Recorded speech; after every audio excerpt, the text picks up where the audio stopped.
बनारस के माध्यम से दिल्ली में होते हुए पूरे विश्व में बज रहा है। मैंने हमेशा कहा है कि मोदी है तो मुमकिन है।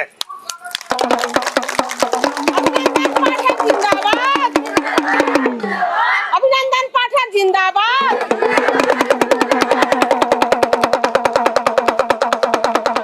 हमारी मांगे पूरी हो, चाहे जो मजबूरी हो, हमारी मांगे पूरी हो,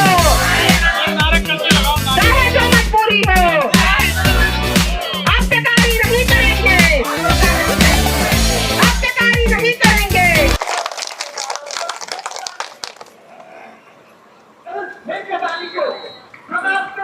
सबसे पहले मेरी प्रार्थना है कि आप के साक्षात दर्शन हो, इसलिए मुंह को इधर करिए, मैं देख सकूं सबको। ऐसे देखिए। भारत माता की, भारत माता की।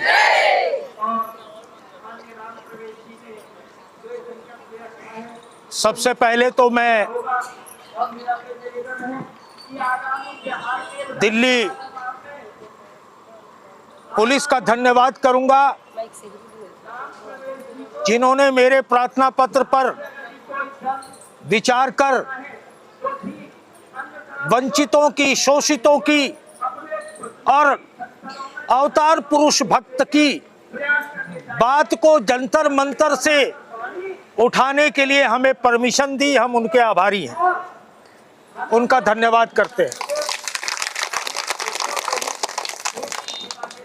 मेरे अंदर ये भाव चल रहा है कि जैसे मैं दिल्ली में गद्दी पर बैठा हूं और जो कुछ कहने आए हैं, चाहे वो कह रहे हैं या वो कह रहे हैं या आप कह रहे हैं, सब कह मुझे ही रहे हैं। मेरे अंदर ऐसा भाव चल रहा है।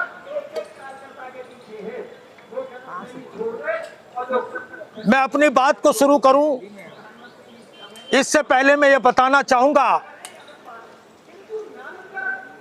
कि आप दो पोस्टर देख रहे हैं, छत्तीसगढ़ मध्याह्न भोजन रसोइया कल्याण संघ, और एक पोस्टर ये और तीसरा पोस्टर ये। आप तमाम वर्षों से अपनी लड़ाइयां अपने मानदेय वृद्धि को लेकर, अपनी उचित मांगों को लेकर जनपद स्तर पर, राज्य स्तर पर अपने अपने विभिन्न माध्यमों से आवाज उठाते आ रहे हैं। और मेरे संज्ञान में पिछले वर्ष चुनाव से पहले आपकी रसोइया कल्याण संघ की माननीय राष्ट्रीय अध्यक्षा जी के माध्यम से मुझे आपकी समस्याओं की जानकारी हुई थी। मैंने आग्रह किया था कि जितने हमारी बहनें हैं, माताएं हैं, वो एक काम करें कि अवतार पुरुष माननीय मोदी जी के चुनाव में अपनी भूमिका निभाएं और अवतार पुरुष मोदी जी को तीसरी बार देश का प्रधानमंत्री बनाएं। आप लोगों ने हमारी प्रार्थना को स्वीकार किया और अपनी भूमिका को अदा करते हुए पुनः तीसरी बार अवतार पुरुष मोदी जी को देश में प्रधानमंत्री बनाने का काम किया। उसके बाद हमारी भूमिका, आपने एक कार्यक्रम में मुझे छत्तीसगढ़ के अंबिकापुर में राजमोहनी भवन में आमंत्रित किया। इस नन्हे से मोदी भक्त ने वहां उस कार्यक्रम में आपकी भावनाओं का सम्मान करते हुए, अवतार पुरुष मोदी जी को सारे घटनाक्रम से अवगत कराते हुए मैं वहां पहुंचा। मेरे साथ भारतीय जनता पार्टी के सरगुजा के माननीय सांसद चिंतामणि महाराज भी उस कार्यक्रम में उपस्थित थे। और मुझे याद है कि दिल्ली की, अभी हमारे अख्तर खान साहब कह रहे थे कि वास्तव में दिल्ली की धड़कन, और मैं आपको बताना चाहूँगा, हमारे खान साहब ने एक बात और कही कि 15 साल, अभी 15 साल नहीं हुए साहब, अभी 11-12 साल, 3 साल बाकी है। और मैंने देखा था वो जन सैलाब यशोदा साहू जी के विश्वास पर जो राजमोहनी भवन में उमड़ा था, और हमें ये भी मालूम है कि हमने वहाँ एक आश्वासन दिया था। वहाँ से कार्यक्रम से आने के बाद मैंने अवतार पुरुष माननीय मोदी जी को लगातार पत्र के माध्यम से अवगत कराने का काम किया कि भाई साहब, आपके देश में आपके रहते हुए जहां आप 150 करोड़ देशवासियों के हृदय में वास करते हैं, जहां आप मन की बात को कहते हैं और मन की बात को सुनते हैं, आपके ही देश में हमारी रसोइया बहनें, उनके साथ कितना बड़ा भेदभाव हो रहा है कि मात्र 2000 रुपया, 40 रुपया रोज। कितनी बड़ी हंसी की बात है ये। और उसमें भी वहां के जनपद स्तर के, राज्य स्तर के जो पदाधिकारी होते हैं, जो 10 साल से काम कर रहे हैं, 15 साल से हमारी बहनें काम कर रही हैं, उनको रिन्यूअल कराने के लिए पैसा की उगाही करते हैं। और वास्तव में ये सब बातें पत्र के माध्यम से मैंने अवतार पुरुष मोदी जी के सम्मुख रखी। उसके बाद लगातार जून से अब तक, जून, जुलाई, अगस्त, सितंबर, अक्टूबर, नवंबर, दिसंबर, जनवरी, फरवरी, मार्च, 9 महीने के बाद मुझे एहसास हुआ, आज हम यहाँ कोई आक्रोश व्यक्त करने नहीं आए हैं, आज ये धरना प्रदर्शन नहीं है, ये भक्ति में शक्ति के भाव से अवतार पुरुष मोदी जी का ये भक्त अब तक 9 महीने पहले रसोइया कल्याण संघ अपनी लड़ाई लड़ता था सड़कों पर, डीएम साहब आते थे, वो शांत करके, ये डीएम के बस का नहीं है, ये केंद्र का मामला है। और पहला अवसर है भाइयों और बहनों, जब मैं जंतर मंतर पर, हमारे यहाँ मीडिया के साथी भाई खड़े हैं, इससे पहले कभी मैं अपनी सरकार में किसी के लिए नहीं आया हूं, क्योंकि सरकार तो खुद हमारी है। और मुझे ये विश्वास है कि आज आपका यहां आना, मैं अपने मोबाइल फोन पर देखता हूं कि झारखंड में, रांची राजधानी में रसोइया बहनें अपनी मांगों को लेकर बैठी हैं, बिहार में बैठी हैं, आज गोरखपुर में भी कार्यक्रम हो रहा है। आप सब अपने कीमती समय में से समय निकाल करके पूरे देश को संदेश देने के लिए अवतार पुरुष मोदी जी के कान में आज आवाज पहुंचेगी आपकी, क्योंकि भक्ति में शक्ति है। आज उनका भक्त आपके लिए खड़ा है, आज उनका भक्त आपके लिए खड़ा है। और मैं आपको बता दूं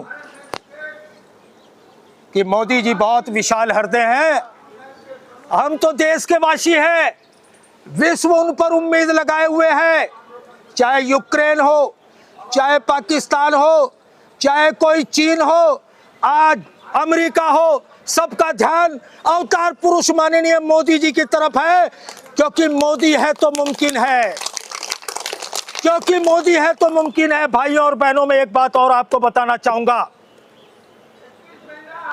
आज से पहले 2014 में अवतार पुरुष मोदी जी के लिए एक डमरू मेरे हाथ में आपने देखा होगा, हमारे मीडिया के भाई दिखाते हैं।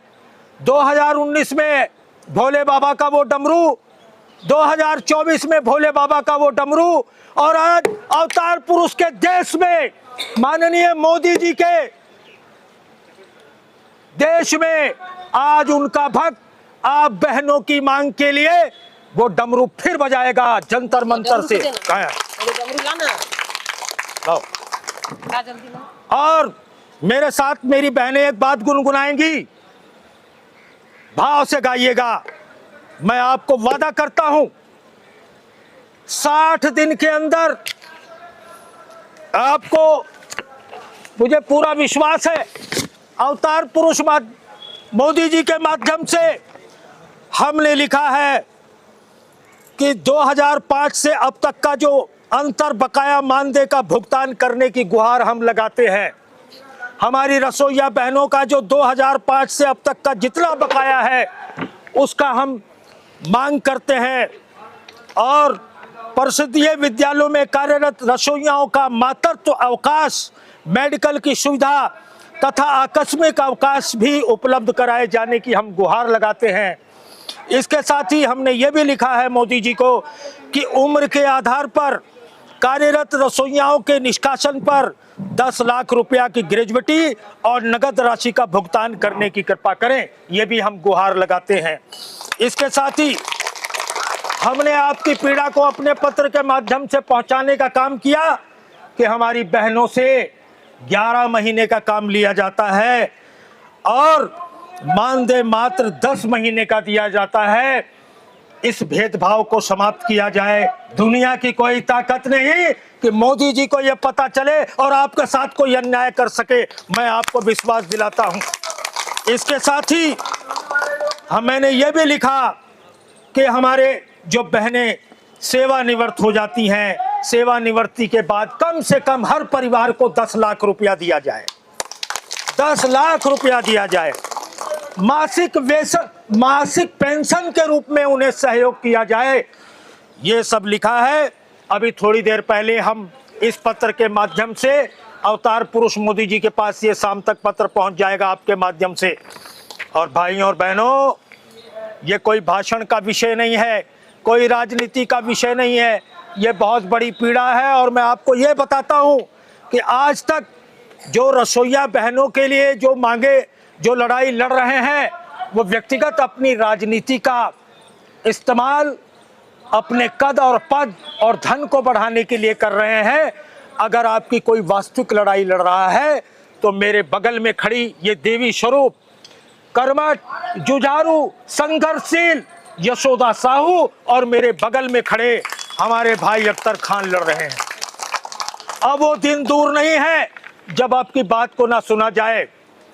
देखिए, ये डमरू बनारस की गलियों में बजता था और ये भोले बाबा का डमरू है, ये मोदी जी का डमरू है जो दिल्ली के माध्यम से, बनारस के माध्यम से दिल्ली में होते हुए पूरे विश्व में बज रहा है। मैंने हमेशा कहा है कि मोदी है तो मुमकिन है।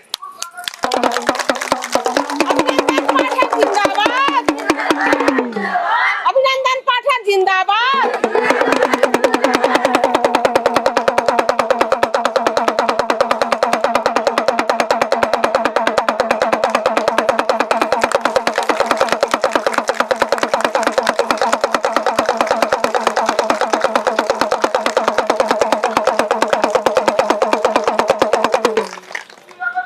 ये आवाज भोले बाबा के माध्यम से अवतार पुरुष मोदी जी तक अवश्य पहुंचेगी, आपकी हर मांग स्वीकार होगी। और मैं हमेशा गाता हूं, आज भी मेरे अंदर भाव है, मोदी है तो मुमकिन है, मोदी है तो मुमकिन है, मोदी है तो मुमकिन है, मोदी है तो मुमकिन है, मोदी है तो मुमकिन। गाओ बहनों, हो मन से गाओ। अरे मोदी है तो मुमकिन है, मोदी है तो मुमकिन है, मोदी है तो मुमकिन है, मोदी है तो मुमकिन है, मोदी है तो मुमकिन है, मोदी है तो मुमकिन है, मोदी है तो मोदी है तो मुमकिन है। अरे मोदी है तो मुमकिन है, मोदी है तो मुमकिन है, मोदी है तो मुमकिन है, मोदी है तो मुमकिन है, मोदी है तो मुमकिन है, मोदी है तो मुमकिन है, मोदी है तो मुमकिन है। बहुत बहुत धन्यवाद।